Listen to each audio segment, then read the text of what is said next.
कि ढोल पशु गवार पशु शूद्र नारी सकल ताड़न के अधिकारी, इसके विषय में 2 लाइनें बोल के थोड़ा सा बता दीजिए। सभी को नमस्ते, मैं डॉक्टर मोहित मॉडर्न इंडिया यूट्यूब चैनल पर आप सबका स्वागत करता हूं। आज मेरे साथ हैं बहन Acharya Sukama ji. Educate a man and you will educate single person, but educate a girl you will educate 2 families. आप सोच रहे होंगे कि गुरुकुल के विषय में वीडियो है और मैं इंग्लिश में बात कर रहा हूँ। ये कोट है जिसका मैं इस्तेमाल किया है, और वो इसीलिए कि ये उस चीज़ पर काम कर रही हैं जिसको हम किताबों में पढ़ते हैं या मंच पर सिर्फ बोल देते हैं। अगर हम किसी भी बेटी को, कन्या को, एक लड़की को अगर पढ़ाते हैं तो वो कहीं ना कहीं जाकर समाज में 2 परिवारों को एजुकेट करती है, पढ़ाती है, संस्कार देती है, और आगे चलकर भी पीढ़ियों को वो संस्कार देती है। बहन आचार्य सुकामा जी एक गुरुकुल का निर्माण कर चुकी हैं। चोटीपुरा में इनका गुरुकुल है जो एक कन्या गुरुकुल है, और अब उसकी एक ब्रांच अब जो है रुड़की गांव में है, जो रोहतक जिले में हरियाणा में है। ये गुरुकुल जो है खरखोदा और रोहतक रोड पर है, भालोट गांव के पास। मैं इनसे कुछ ऐसे सवाल पूछना चाहता हूं जो शायद आप लोग भी मन में कभी ना कभी सोचते होंगे। तो बहन जी से बात करते हैं। बहन जी, सबसे पहले तो धन्यवाद आप चैनल पर आए। मैं पहली बार, शायद आपने देखा होगा, स्लिप लेकर आया हूं क्योंकि मैं इनसे पहली बार मिल रहा हूं, और मुझे पहली बार अपने जीवन में ये लगा है कि व्यक्ति का चेहरा शांत होकर भी उसके मन में कैसी आग हो सकती है। ये मैं पहली बार अपने जीवन में मैंने महसूस किया है। तो मैंने इनके मन में वो आग देखी है जितना इनका चेहरा शांत है उससे ज़्यादा कहीं आग इनके मन में है। तो पहले तो मैं आपसे पूछना चाहूँगा कि आज गुरुकुल खत्म हो चुके हैं, लगभग खत्म हो चुके हैं, और इतनी प्रायोरिटी या महत्व नहीं दिया जाता। मैं इसका महत्व और उपयोगिता इन चीज़ों की क्या है वो थोड़ा सा व्यूअर्स को या बता दीजिए लोगों को। देखिए, गुरुकुल जो परंपरा है एक ऐसी शिक्षा पद्धति है जिसमें मानव का अच्छी प्रकार से निर्माण यदि कहीं हो सकता है तो गुरुकुल भूमि में हो सकता है। हम वेदों को उठा करके देखते हैं, वहाँ पर भी गुरु और शिष्य का बहुत एक निकट संबंध बताया जाता है, और ऐसा निकट संबंध है शिक्षा पद्धति में, गुरुकुल पद्धति में, कि जैसे एक माता अपने बालक को 9 मास तक गर्भ में रख करके उसका पालन पोषण करती है, ठीक इसी प्रकार से आचार्य भी उसका उपनीत करता हुआ और उसको अपने गर्भ में रख लेता है। और वहाँ पर बताया कि वो गर्भ में रख करके और ऐसा निर्माण करता है कि जब वो स्नातक बन जाता है, विद्या स्नातक, व्रत स्नातक जब बन जाता है, तो तम जातम द्रष्टुम अभिसंयन्ति देवः, उसको देवता भी देखने के लिए आते हैं। ऐसा निर्माण करता है आचार्य उसका। और वो वहाँ पर यही चर्चा की, वो अपने गर्भ में रखता है ऐसा निर्माण करने के लिए। और वेद में ही एक मंत्र आता है कि वो क्यों करता है, क्यों गर्भ में रखता है अपने बालक को, आज अपने शिष्य को क्यों गर्भ में रखता है। तो वहाँ पर कहा यथे है पुरुषो असत, जिससे वो मनुष्य बन जाए। तो इसलिए धरती के ऊपर मानव निर्माण कठिनतम कार्य है। सब निर्माणों से अधिक मानव निर्माण कठिनतम कार्य है। और मानव जब मानव बन जाता है तो फिर वो अच्छा अभियंता भी बनेगा, अच्छा वो प्रबंधक भी बनेगा, अच्छा चिकित्सक भी बनेगा, अच्छा अधिकारी भी बनेगा, क्योंकि मानव है वो मानव की भूमि पर मानव निर्मित होकर के वो सारे निर्माण करेगा। तो सब में पारदर्शिता, सब में ईमानदारी, सब में कर्तव्य परायणता, सब में हित की भावना, ये सब चीजें उसके अंतस में आ जाएगी।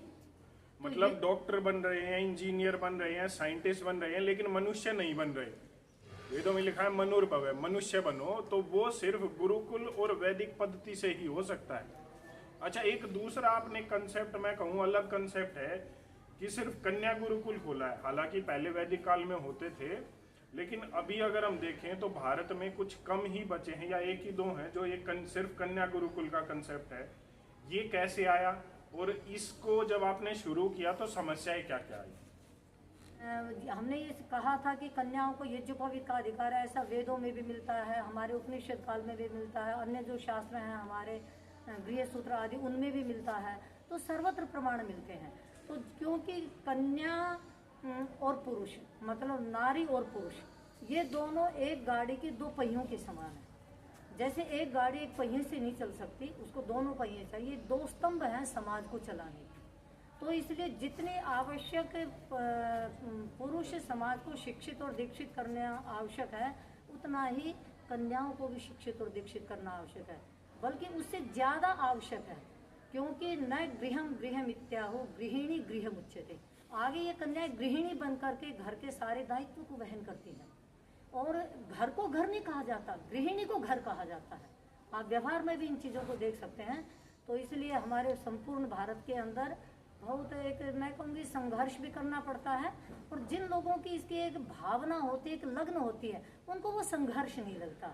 जैसे हमने जब गुरुकुल चोटीपुरा का शुभारंभ किया, मेरी ज्येष्ठा बहन डॉक्टर सुमेधा जी आचार्य, मैं, तो हम दोनों ने सन 1988 में PhD के पश्चात वहाँ गुरुकुल चोटीपुरा में आरंभ किया। उस समय में उस क्षेत्र के अंदर गुरुकुल नहीं थे, तो लोगों ने कहा भी कहाँ गुरुकुल चलेगा, ये करेगा वो करेगा, पर हमारा संकल्प था। आज गुरुकुल चोटीपुरा भारत का ही नहीं, विश्व के अंदर ख्याति प्राप्त एक ऐसा गुरुकुल उच्च शिखर पर पहुंच गया है कि उसकी एक अपनी पहचान है। 30 वर्ष तक मैं बहन जी के साथ रह करके उस गुरुकुल में काम किया। उसके बाद बहुत सारे लोग हरियाणा के यहाँ पर जुड़े हुए थे, विशेषकर रोहतक के, तो वो आर्थिक अनुदान भी वहाँ देते थे। तो फिर यहाँ वहाँ इतनी दूर वो जा नहीं पाते, तो उनकी इच्छा हुई इधर भी एक शाखा खोल ली जाए। तो उनकी भावनाओं का आदर करने के लिए इस प्रकार का गुरुकुल यहाँ नहीं था, तो उसको हमने यहाँ पर आरंभ किया। तो इसलिए कन्याओं को तो शिक्षित करना प्रथम वो है। आज आप घर देखेंगे, यदि घर अधिक बिगड़ रहे हैं तो महिलाओं के कारण, अशिक्षित महिलाओं के कारण बिगड़ रहे हैं। तो इसलिए कन्याओं को शिक्षित करना बहुत ही महत्वपूर्ण काम है। जब हम दोनों बहनें, मैं और बहन सुमेधा जी, शिक्षा दीक्षा प्राप्त कर रही थी, तो उस समय में हमने यही सोचा था कि हमने जिस गुरुकुल परंपरा से शिक्षा पाई है, हमें कन्याओं की सेवा के लिए अपने जीवन को समर्पित करना है। उसी भावना को लेकर के 30 वर्ष का चरण हमने वहाँ पर पूरा किया, और आज ये नया गुरुकुल 2018 से आरंभ हुआ है। अब ये भी उधर की ओर ही, उसी कन्याओं के निर्माण की ओर अग्रसर है। अच्छा, एक सवाल और कि जो बहन बेटी यहाँ नहीं आ सकती, उनके लिए कोई संदेश? उनके लिए यही संदेश है कि कन्या जो है वो केवल एक व्यक्ति नहीं है, वो इकाई नहीं है, एकल नहीं है, वो एक परिवार की धुरी है। जैसे पहिए की धुरी जैसे घूमती है, सारा पहिया ऐसे ही घूमता, गति मिलती है पहिए को। ऐसे ही यदि कन्या घर के अंदर शिक्षित और दीक्षित है, संस्कारित है, तो सारा परिवार उसी धुरी से घूमता है। हमने परिवारों में देखा है जहाँ पर माताएं सहनशील होती हैं और संस्कारित होती हैं, शिक्षित होती हैं, तो वहाँ पर उस घर का सारा संतुलन बन जाता है। और जहाँ पर वो शिक्षित और संस्कारित नहीं होती हैं, वहाँ पर सारा परिवार विघटित हो जाता है, संगठित नहीं हो पाता। इसलिए कन्याओं की जो भूमिका है वो पहली भूमिका है। जब हमारे शतपथ ब्राह्मण में कहा मातृमान, पितृमान, आचार्यवान, पुरुषो वेद है, तो माँ, पिता और आचार्य, ये 3 सोपान हैं। जिन 3 सोपानों के ऊपर अग्रसर होता हुआ बालक पुरुष संज्ञा को प्राप्त करता है, मनुष्यत्व को प्राप्त करता है। और जब वो मनुष्य बन जाता है, तो फिर वो जिस भी क्षेत्र में जाएगा उस क्षेत्र के अंदर पारदर्शिता बनेगी, तो वहाँ पर निश्चित रूप से सफलता ही सफलता आती है, मिलती है उस क्षेत्र में। आजकल धर्म को नष्ट करने के लिए और खासकर हमारे परिवारों में स्त्रियों को, बहनों को नष्ट करने के लिए टीवी सीरीज, बॉलीवुड और वेब सीरीज, इनमें एक मैं कहूँ भोग की वस्तु बता दिया गया है लड़की को, बेटी को, बहन को। तो उसके लिए आप क्या कहना चाहेंगी हमारे समाज को, लोगों को और बहन बेटी को? मैं तो ये कहना चाहूँगी, नारी बालक के निर्माण की प्रथम भूमिका है उसके पास। ये जो बहुत बड़ी कमी है कि नारी को उपभोग्या बना करके और बाजार में पेश कर दिया गया। उसी से सबसे बड़ी समस्या बन रही है इस क्षेत्र के अंदर। तो नारी को जाना ही नहीं चाहिए। यदि नारी इस क्षेत्र में जाएगी तो वो अपना पहनना भूल जाएगी, खाना पीना भूल जाएगी कि मेरा आहार क्या है, मेरी वेशभूषा क्या है। अपनी संस्कृति से वो कट जाएगी। और संस्कृति से कटने का मतलब आत्मा से शून्य हो जाना। सभ्यता हमारी बाहर की वेशभूषा है, संस्कृति हमारी अंदर की चीज़ है। तो वो तो हमारी संस्कृति से हमें दूर कर रही है, और संस्कृति के बिना हम आगे नहीं बढ़ सकते। वेद के अंदर मैं अपनी बात कह करके विराम दूंगी। वेद में नारी को ब्रह्मा कहा है, स्त्री ही ब्रह्मा बभूवित है, उस मंत्र का चौथा चरण है। तो वहां पर कहा कि नारी ब्रह्मा है, किंतु कब है? उसके अंदर का अधः पश्यस्व, नीचे देख करके चलो। मोह परी, आंखें फाड़ करके एक शर्म आंखों में होनी चाहिए, ऐसे मतलब आंखों में एक लज्जा होनी चाहिए।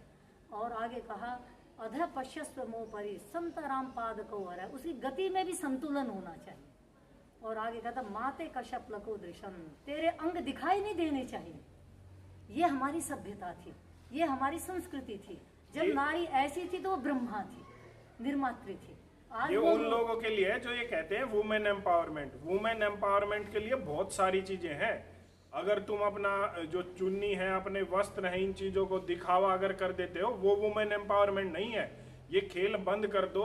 भारतीय संस्कृति को वुमेन एम्पावरमेंट के नाम पर नष्ट करना, ये बहन जी का सीधा सीधा संदेश है। अच्छा, एक और है, वो उसको गलत तरीके से भी लिया जाता है। मैं कह दूं कि वो दोहा है कि ढोल पशु गवार पशु शूद्र नारी सकल ताड़न के अधिकारी। इसके विषय में 2 लाइनें बोल के थोड़ा सा बता दीजिए। ये उस काल के अंदर उस समय नारी की स्थिति बहुत पतन को प्राप्त हो गई थी।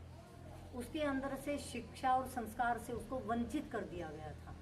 तो जो शिक्षा और संस्कारों से वंचित, चाहे स्त्री हो या पुरुष हो, वो हानिकर ही होगा। तो उस समय की परिस्थितियों के संदर्भ में, अब जिस भी कवि ने ये बात कही, वो उस परिस्थितियों के संदर्भ में कही, किंतु वो एक अज्ञान का काल था। ये अज्ञान युक्त बात है, ये स्वीकरणीय नहीं है। क्योंकि मैं एक बात और कहना चाहूँगी, यदि नारी को इस रूप में हम देखें तो परमात्मा नारी और पुरुष के शरीर में, दोनों के शरीर में ज्ञानेंद्रियां प्रदान की है। ज्ञानेंद्र केवल दोनों को ज्ञान का समान रूप से अधिकार है, विद्या का समान रूप से अधिकार है। इसलिए नारी को ब्रह्मा का पद तक दिया गया है।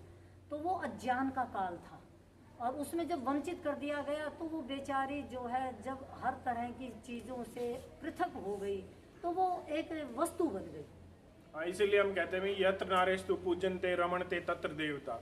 हमारे यहाँ ये विधान है, ना कि ये जो मैंने पहले बोला या जो अब ये चल रहा है वुमेन एम्पावरमेंट के नाम पर।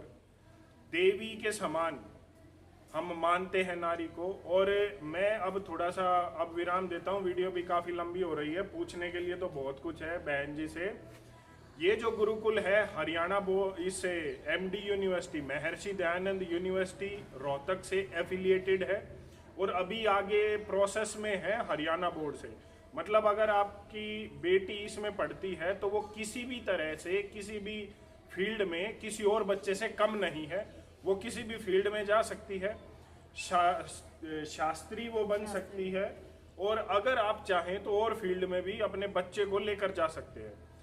तो मुझे लगता है हाँ, इसमें एक चीज जरूर आपके बच्चे को एक्स्ट्रा मिलेगी, हमारी बेटियों को एक्स्ट्रा मिलेगी, वो है संस्कार।